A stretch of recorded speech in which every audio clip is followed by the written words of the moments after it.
Daeho talked for an hour. He told Heirin everything. The contaminated water, the modified safety systems, his report to the authorities, and the corporate response.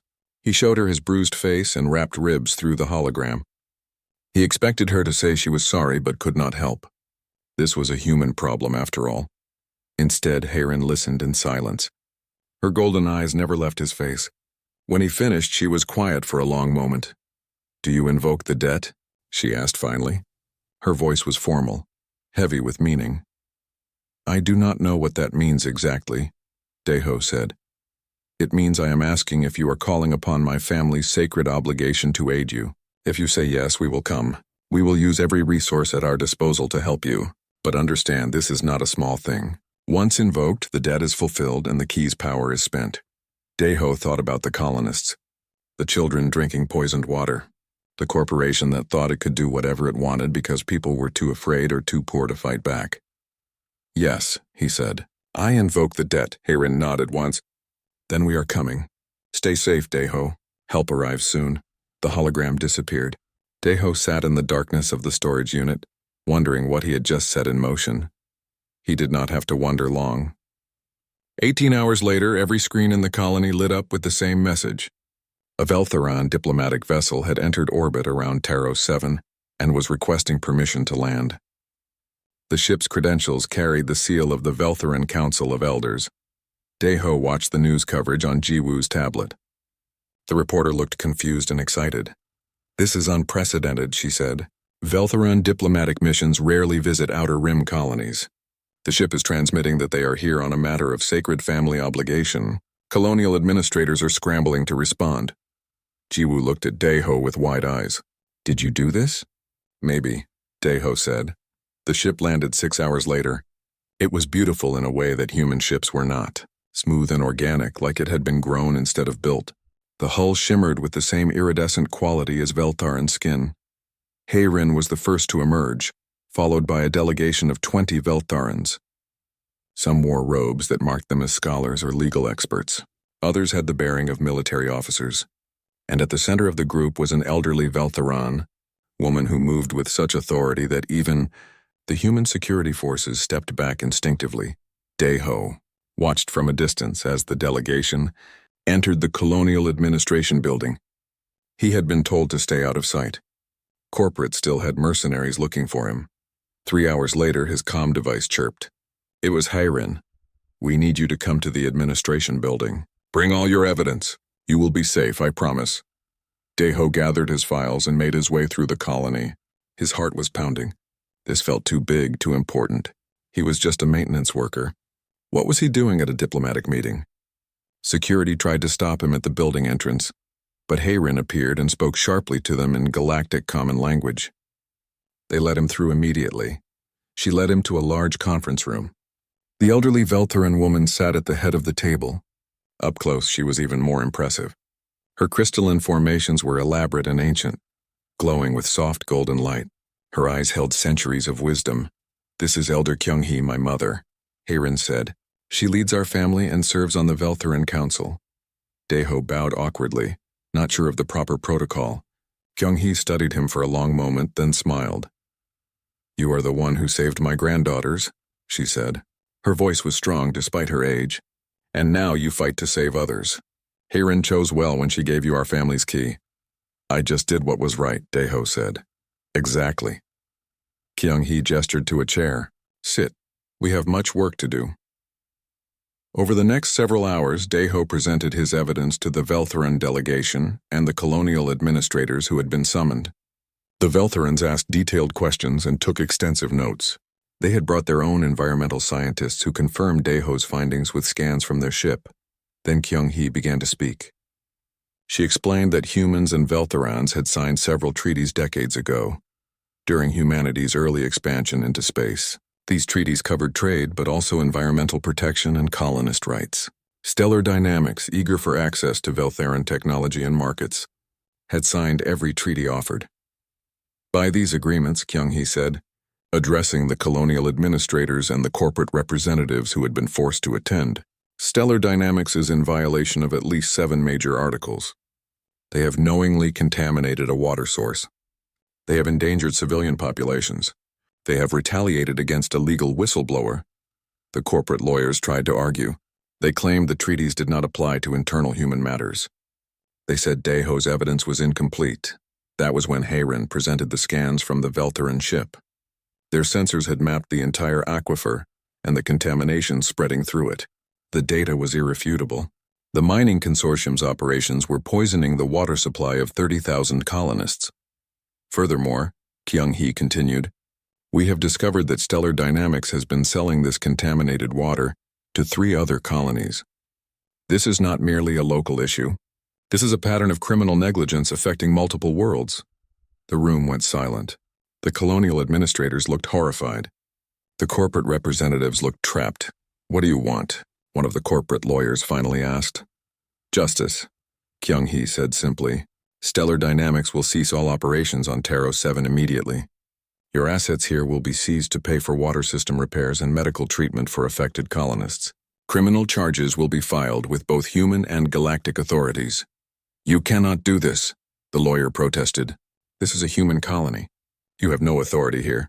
Kyung-hee smiled. It was not a warm smile. I am an elder of the Veltheran Council.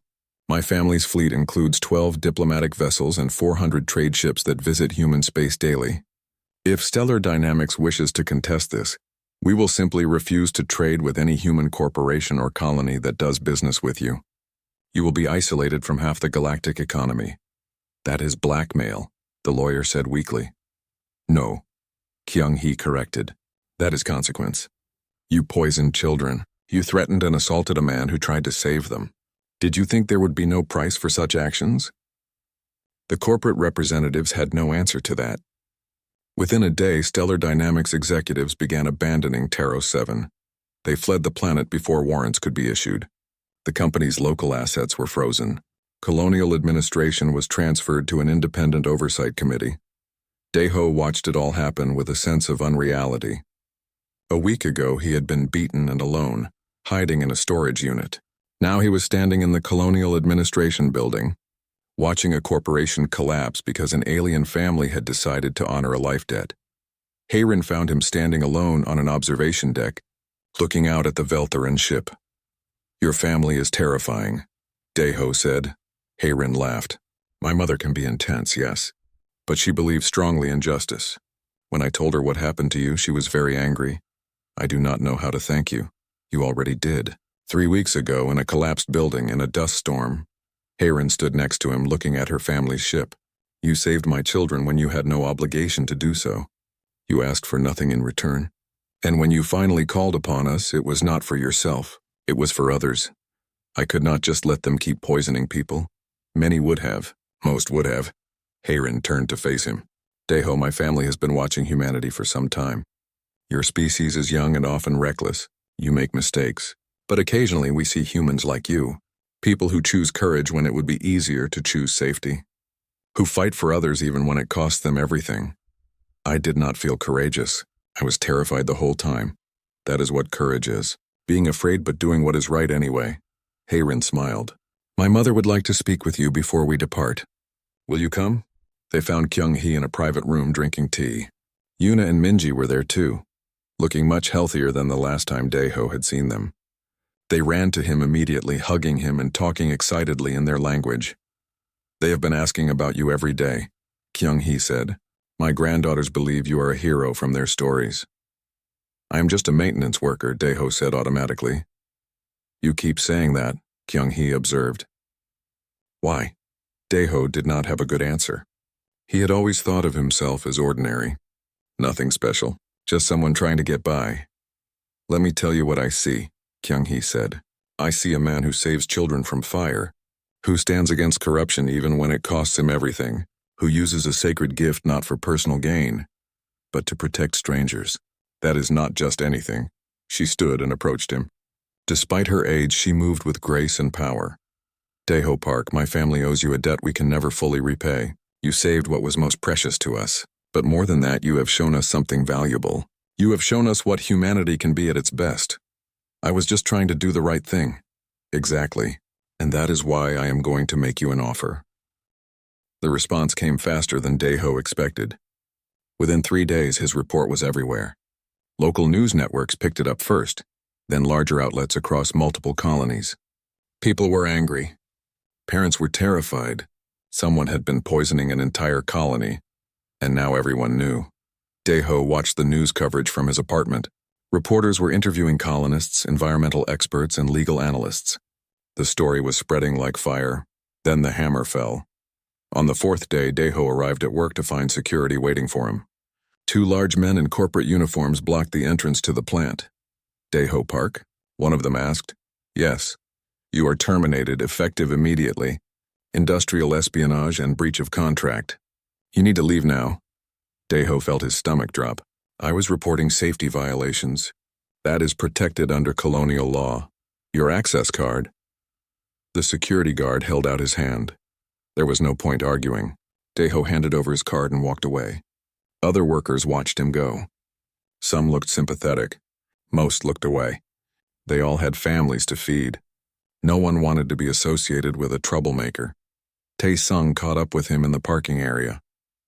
His supervisor looked miserable. I am sorry, Tae-sung said quietly. They made me testify that you accessed restricted systems without authorization. I had no choice, I know, Daeho said. He could not even be angry. Tae-sung was trapped just like everyone else. Take care of your family. You should leave the planet. Get out before things get worse. I will think about it. But things were already getting worse. When Daeho tried to access his bank account, it was frozen. All his savings, everything he had worked for, locked down. A message said there was an investigation into financial irregularities. Corporate lawyer language for we are stealing your money. His apartment lease was suddenly terminated. A notice on his door said the building was being renovated, and all tenants in his section needed to vacate within 7 days. It was clearly a lie. No other apartments were being vacated. Just his. Daeho packed his belongings into 2 bags. Everything he owned in the world fit into 2 bags. That was depressing. Jiwoo showed up on the 3rd day with a key. My storage unit. It is not much, but you can stay there for a while. There is a cot and some blankets. Thanks, Daeho said. He was surprised by the gesture. Jiwoo had always seemed like someone who only looked out for himself. I feel bad, you know, Jiwoo said as they walked to the storage facility. I complained about corporate all the time, but you actually did something. That takes guts. Or stupidity. Maybe both.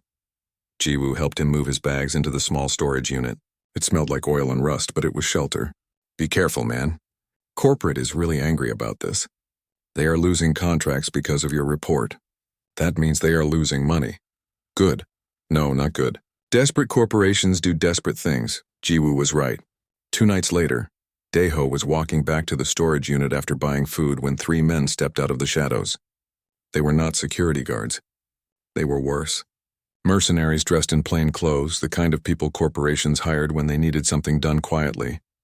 Daeho Park, the largest one said. It was not a question, Daeho ran. He made it about 10 steps before they caught him. A hand grabbed his collar and threw him against a wall. Pain exploded through his back.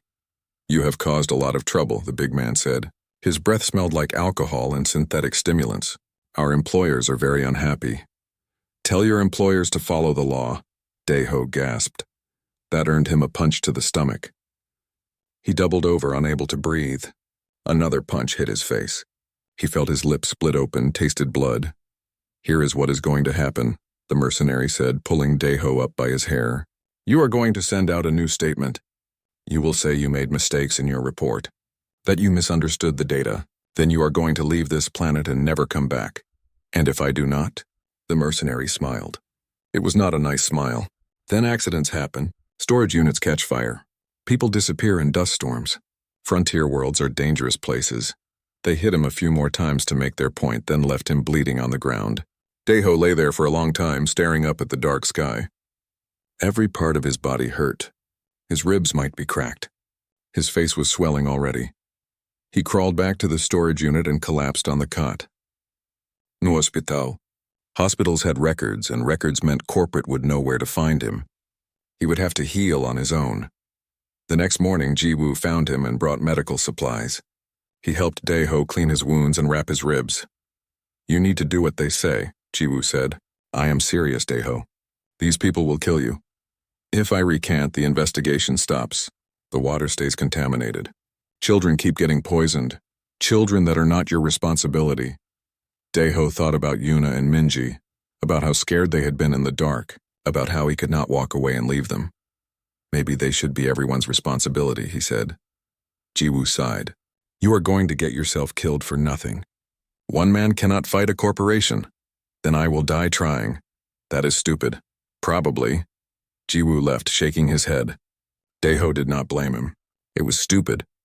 He had no money, no job, no allies. Corporate had all the power. The legal system was too slow and too easily bought. Even if he survived the mercenaries, what could he actually accomplish?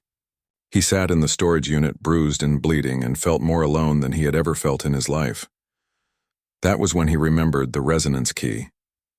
It was in his bag, wrapped in a spare shirt. Daeho pulled it out and held it in his palm. The blue light pulsed steadily, warm against his skin. Heirin's words came back to him. You may use it once to call upon my family for aid. Any aid for any reason. He had thought it was ceremonial, a nice gesture from a grateful mother. But what if it was real? What if her family really could help? Daeho laughed bitterly. What was he thinking? Heirin was probably halfway across the galaxy by now. Even if she wanted to help, what could she do? This was a human colony problem. Why would Veltharans care about corporate corruption on a backwater mining world? But the alternative was giving up. Letting corporate win. Letting children drink poisoned water because it was easier and safer to look away. Daeho had spent his whole life taking the easy path. The safe path. And where had it gotten him? Alone in a storage unit, beaten half to death with nothing to show for 32 years of existence. Maybe it was time to try something different. He looked at the resonance key for a long time. The light pulsed like a heartbeat. Patient. Waiting. Okay, Daeho said to the empty room. Let us see if this thing really works. He did not know how to activate it. There were no buttons or switches, so he just held it tight and thought about Heirin, about Yuna and Minji, about needing help. The key grew warmer in his hand. The pulsing light got faster, brighter, then it dissolved, turning into blue particles that floated up and disappeared like smoke. For a long moment, nothing happened. Daeho sat there feeling foolish, holding air where the key had been. Then his old communication device, the one corporate had not bothered to lock down, chirped with an incoming message. The signal was on a frequency Daeho had never seen before. Strange symbols scrolled across the screen, then resolved into words. A hologram appeared above the device, Heirin's face projected in blue light. She looked older somehow, more tired. But when she saw Daeho's bruised and swollen face, her expression hardened into something cold and angry. Daeho, she said. Her voice sounded distant but clear. I see the key has been activated. You are hurt? Yeah, Daeho said. His voice cracked. Things got complicated. Tell me everything, so he did. 3 weeks passed. Daeho went back to his routine at the water purification plant.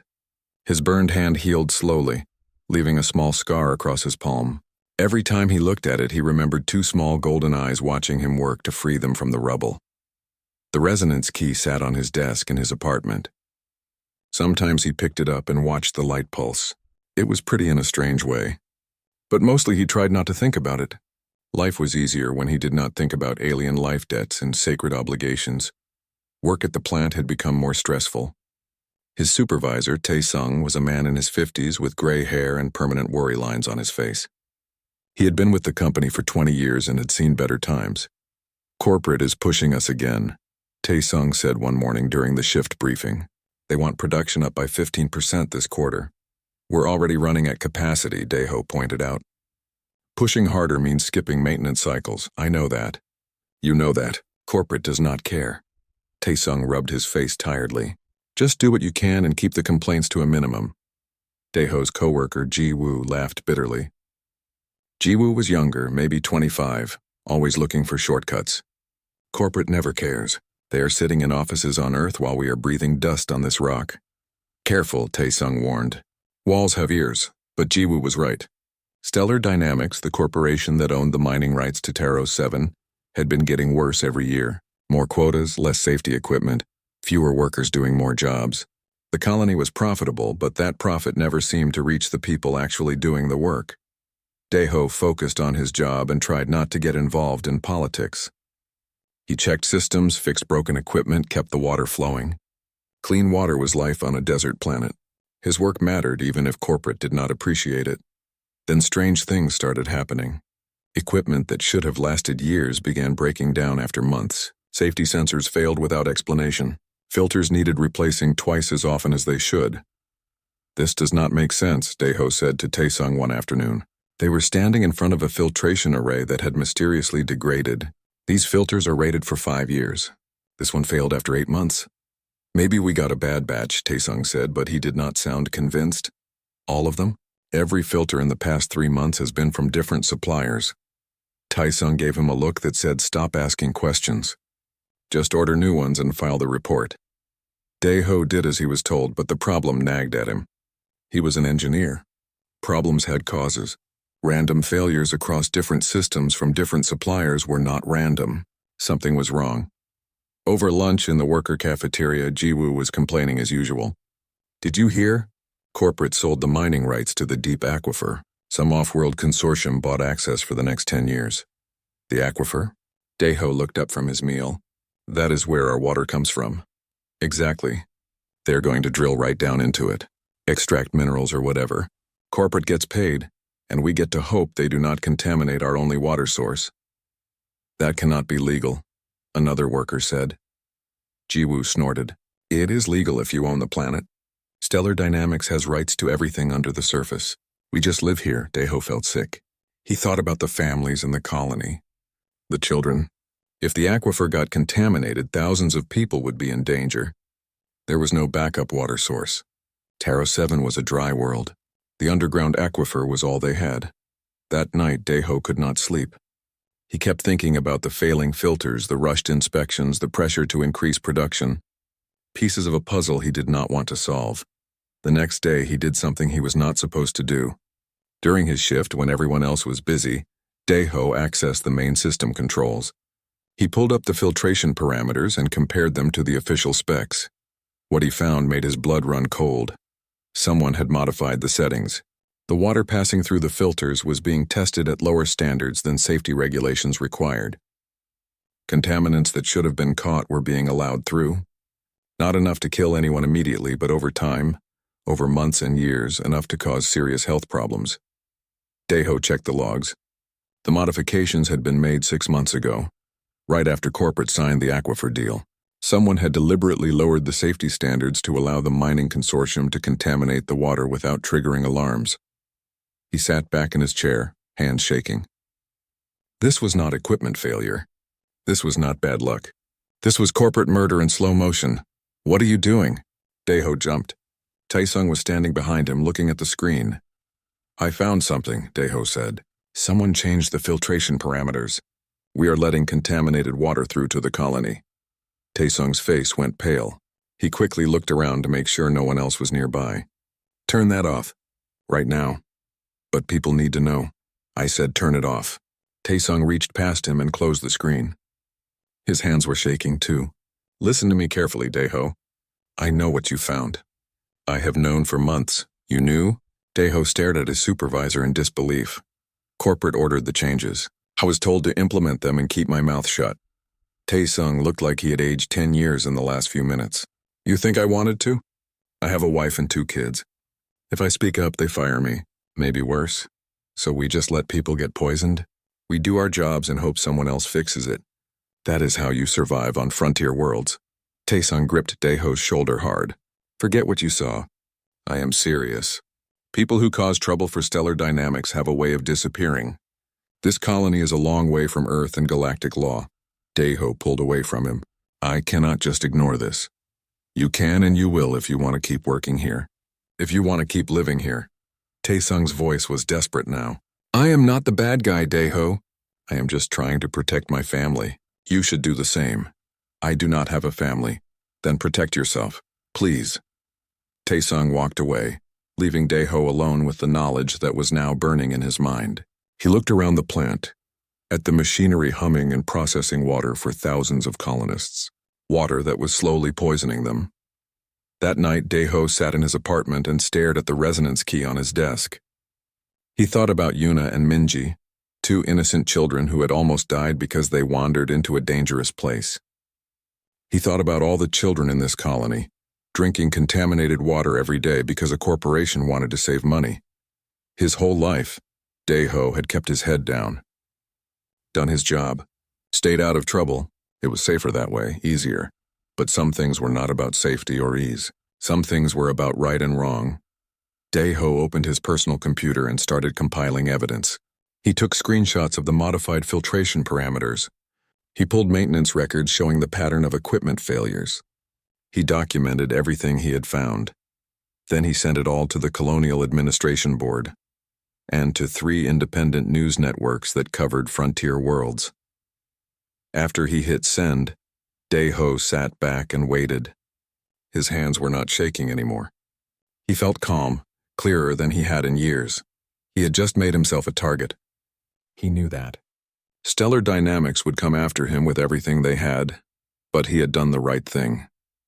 For the first time in a long time, Daeho felt like he was more than just a maintenance worker trying to get through another day.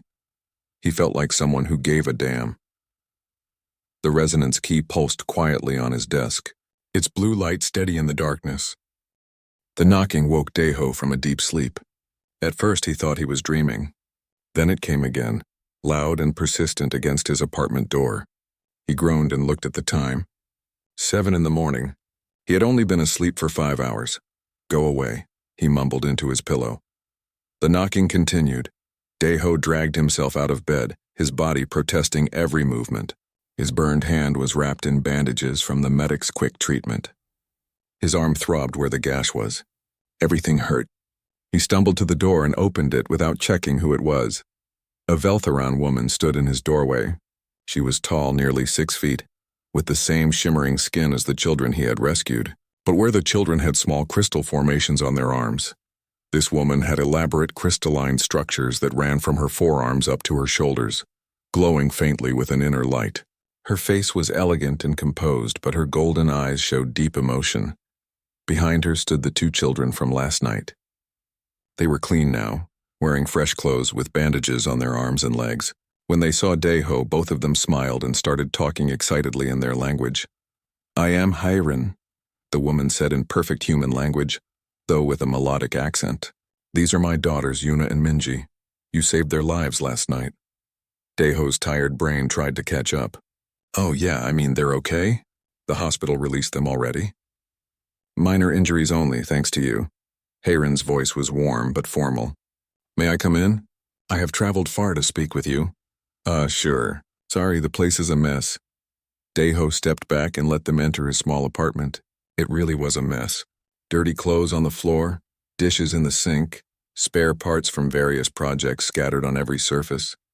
He quickly cleared some space on the couch. Yuna, the older daughter, immediately went to Daeho and gently touched his bandaged hand. She looked up at him with concern. Minji, the younger one, hid halfway behind her mother but peeked out at him with a shy smile.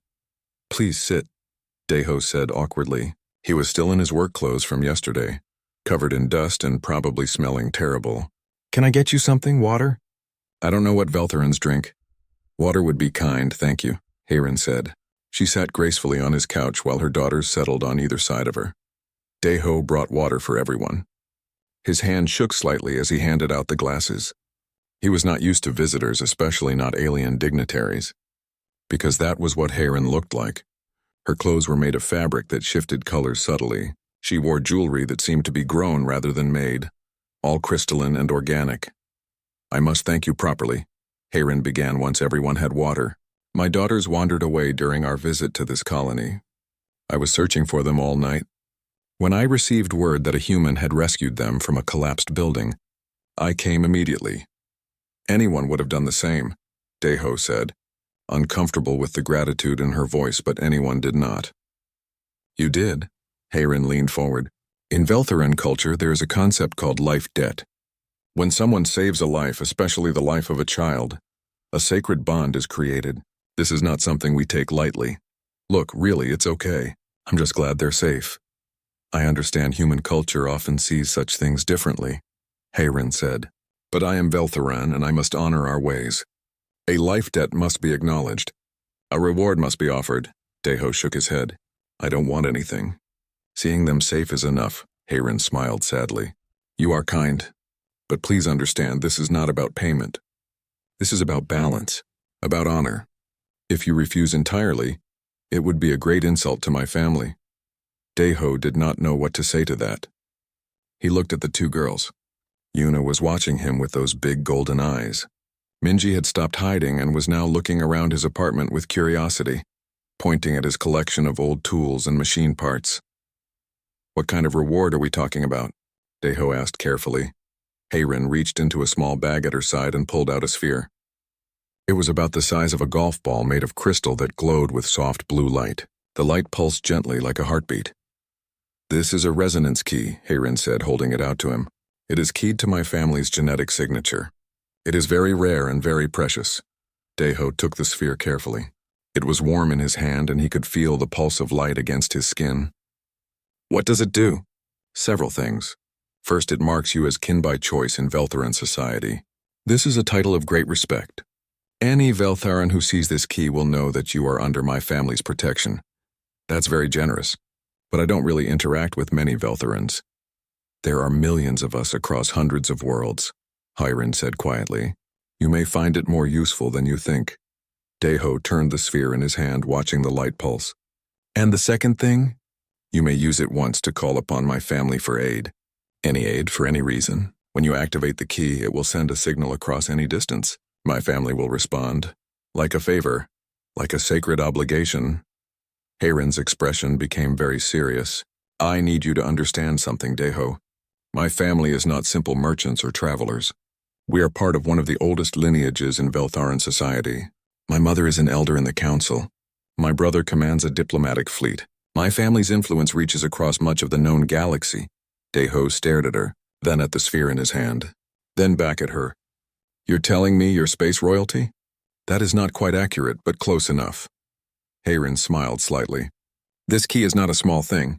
It represents my family's full resources and authority. Use it wisely if you ever need to use it at all. I don't know if I can accept this, Daeho said slowly. It seems like too much for just pulling some kids out of rubble. Yuna suddenly spoke up, saying something urgently to her mother in their language. Hayren listened, then translated. My daughter says you burned your hand badly saving them. She says you were in pain but kept working. She says you gave them your jacket and stayed with them in the storm. Hayren's eyes became wet with tears she did not let fall. My children could have died alone and afraid in the dark. Instead, they were saved by someone brave and kind. That is not just anything. Daeho felt his throat tighten. He looked at the two girls, both watching him with expressions far too serious for children. Okay, he said quietly. Okay, I'll accept it. Thank you. Hayren stood and bowed deeply, a formal gesture that seemed to carry centuries of tradition. The debt is acknowledged. The bond is formed. My family is honored to call you kin. Yuna and Minji both got up and hugged Daeho, careful of his injured hand. Minji said something in her language and Hayren smiled. She says you are her hero. Daeho laughed, embarrassed. I'm just a maintenance worker. You are whatever you choose to be, Hayren said. As are we all. They left shortly after, but not before Yuna and Minji each gave Daeho a drawing they had made. Simple pictures of a stick figure person holding two smaller figures. Him and them. Daeho pinned the drawings to his wall. After they were gone, Daeho sat on his couch and looked at the resonance key. The light pulsed steadily in his palm. He put it on his desk next to his tools and tried to go back to sleep. But he kept thinking about Hayren's words. Her family's influence, the sacred obligation, the bond that now existed between him and these strangers from the stars. Daeho had lived a small life on purpose. No complications, no drama, no entanglements.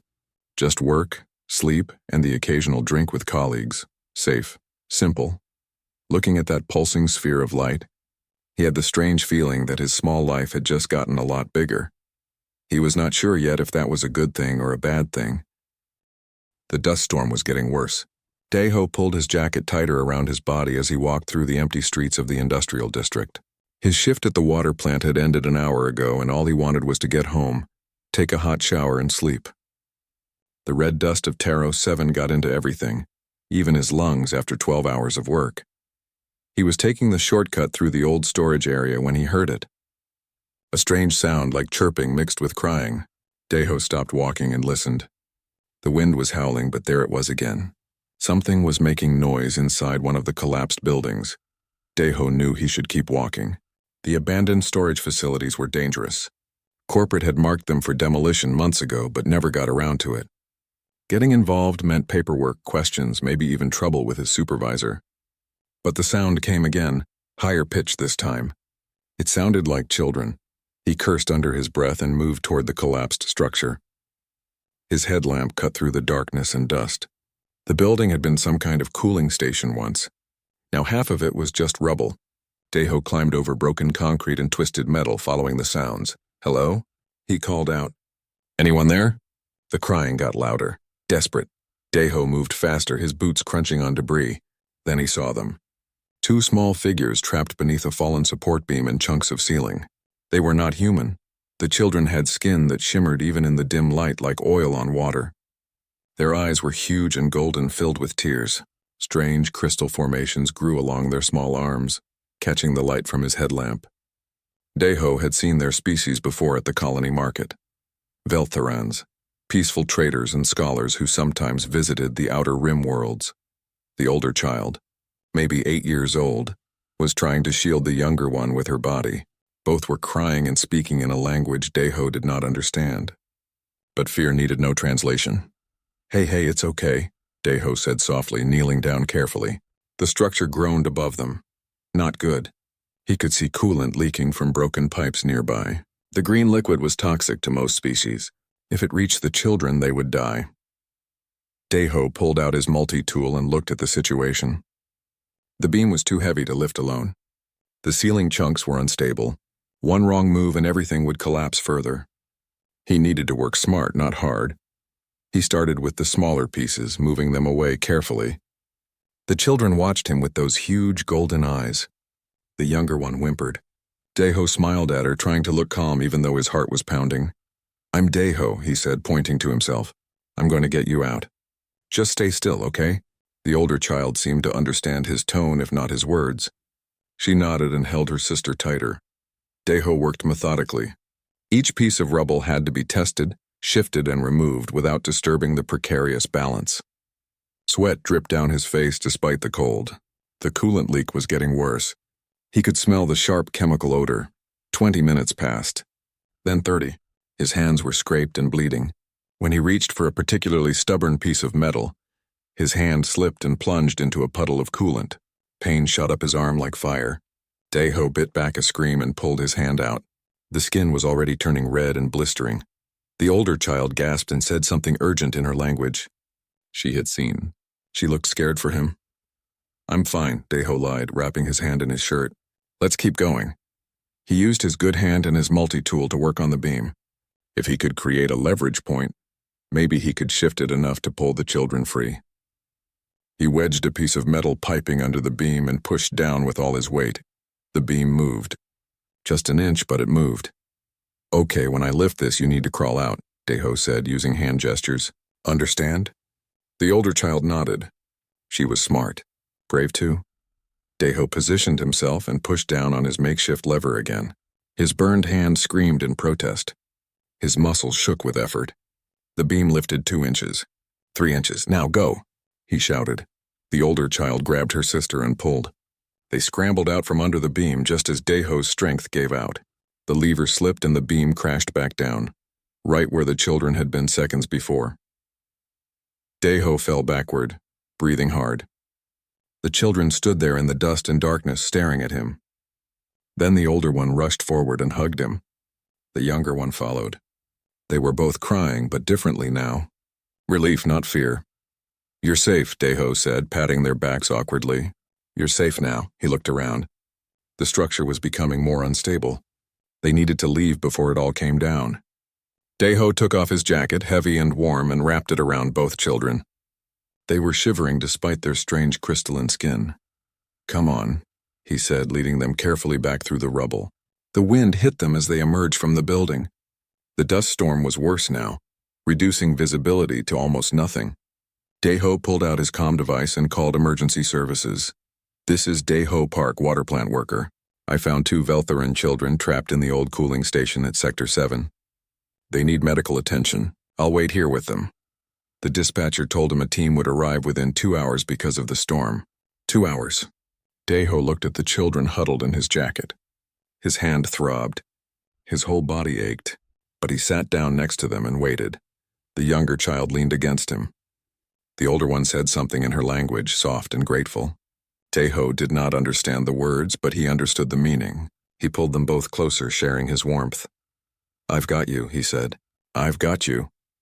When the emergency team finally arrived, they found Daeho sitting in the storm with 2 alien children in his arms, his hand badly burned, a gash on his arm bleeding through his shirt. The medics wanted to treat him first, but he refused until the children were safe in the medical transport. As they loaded the children into the vehicle, the older one looked back at him. She pressed her small hand against the window. Daeho raised his good hand in farewell. Then they were gone, red lights disappearing into the dust storm. A medic gave him basic treatment for his burns and took his contact information. Daeho answered their questions, signed some forms, and started the long walk home. His body hurt. His hand felt like someone was still holding it over fire, but he felt okay somehow. Good even. He had done what anyone would do, what anyone should do. When Daeho finally reached his small apartment, he collapsed on his bed without even taking off his boots. Within seconds, he was asleep, not knowing that his simple act of kindness had just changed his life forever.